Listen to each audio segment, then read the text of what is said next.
It all started with this. आज का रोला e-sports in Pakistan.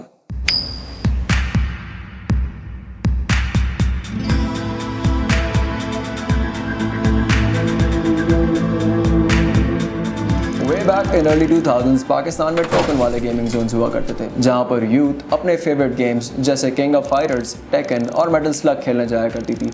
2 रुपए में 1 या 5 रुपए में 3 टोकन्स या फिर लूजर टू पे खेलने वाले इस बच्चों के शौक को वेस्ट ऑफ टाइम कहा जाता था। By the mid 2000s, internet struck Pakistan और अब पीसी, प्लेस्टेशन, निंटेंडो या एक्सबॉक्स पर आर्केड गेम नहीं बल्कि इंटरनेट पर ऑनलाइन मल्टीप्लेयर गेमिंग का कल्चर छा चुका था। Friends used to go in gaming zones and buckshot each other in Moha or Counter-Strike 1.6 or dominate each other on Dota 2. हर किसी के पास Pentium 4 या ब्रॉडबैंड इंटरनेट तो था नहीं. That's why they used to turn up towards the gaming zones, the birthplace of pro gamers. All over Pakistan, Karachi से पेशावर तक, youngsters started going to these gaming zones. कोई ज़्यादा से ज़्यादा टाइम किसी अपनी एक गेम को दे रहा था, कोई अपना वीकेंड स्पेंड करने आता था और कुछ तो ऐसे थे जो सुबह स्कूल के यूनिफॉर्म और शाम में अपने घर के कपड़ों में वहाँ पाए जाते थे। मतलब this heavenly place with dim lighting filled with neon lights, background में ट्रांस, एमिनेम और लिंकिन पार्क के गाने, this was the dream place for a youngster to spend his time in. और अब वो बच्चे जो 5 रुपए में 3 टोकन खरीद रहे थे 50 रुपए में 1 घंटा ले रहे थे। The gaming culture in Pakistan spread so fast and was so vast that soon gamers started doing vertical and horizontal integration in it. One of the most notable game developers of Pakistan, Mindstorm Studios, created 3 games: Waxy Taxi, which topped the Apple chart in more than 41 countries, Cricket Power, which was the official ICC Cricket World Cup game, and Cricket Revolution, which was the first ever Pakistani game to ever land on Steam. Just like Pakistani game developers, Pakistani esports athletes were also making to the global charts. Syed Sumail Hassan, a 16-year-old teenager from Karachi, Pakistan, becomes the youngest millionaire by winning Dota 2 International Championship with his team Evil Geniuses and took $6.6 million home. Time magazines also placed him in the top 30 influential teens of 2015.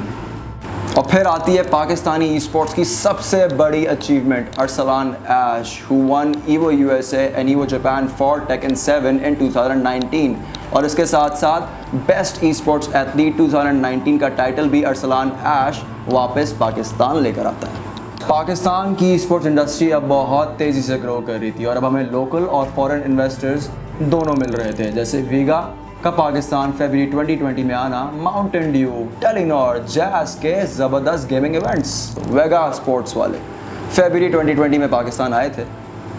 28 जुलाई 2020 को वापस जाते हैं और कह के जाते हैं कि it's really hard to announce but Vega esports will be departing from Pakistan. That's sad as per a very poor esports stability in the country. We would like to thanks to everyone and our teams who played under our name. Pakistani gamers are really talented, हमारी talent की कदर उन्हें है, हमें नहीं। But unfortunately sad to say the market is slow and non supportive. Hopefully see you soon. Thank you Pakistan, आगे दिल भी बना दिया। मतलब they are interested in Pakistan, कह रहे हैं मौका दो, थोड़ी सी एक इकोनॉमिकल स्ट्रैटेजी बनाओ, हम आएंगे यार वापस तुम्हारे पास, बस मौका दो हमें। दुनिया की बेशतर और बड़ी तरीन इकोनॉमीज गेमिंग इंडस्ट्री पर इन्वेस्ट कर रही हैं, पर हमें अपने सारे इन्वेस्टर्स को बाहर भेजना है। इनको पता ही नहीं है कि गेमिंग इंडस्ट्री में पोटेंशियल कितना है। मैं बताता हूँ, America 261 billion, China 14 billion, India 1 billion. सोचो ये सबसे लोग टैक्स कितना कमाते होंगे, पर हमें तो टैक्स नहीं चाहिए, हमें तो चाहिए ban. Despite of being a multi-billion dollar industry, e sports आज भी पाकिस्तान में अपने कदम ढूंढ रही है। पिछले 2-3 सालों में अरसलान ऐश की विक्ट्री के अलावा हमारे पास कुछ भी नहीं है। With the right approach and the talent we have, I think Pakistan can make wonders out of it. हर दफ़ा बात पैसे की नहीं होती. It's about what image you give to the world. Are we giving the image of Pakistan as a brighter, shiner and a competitive Pakistan?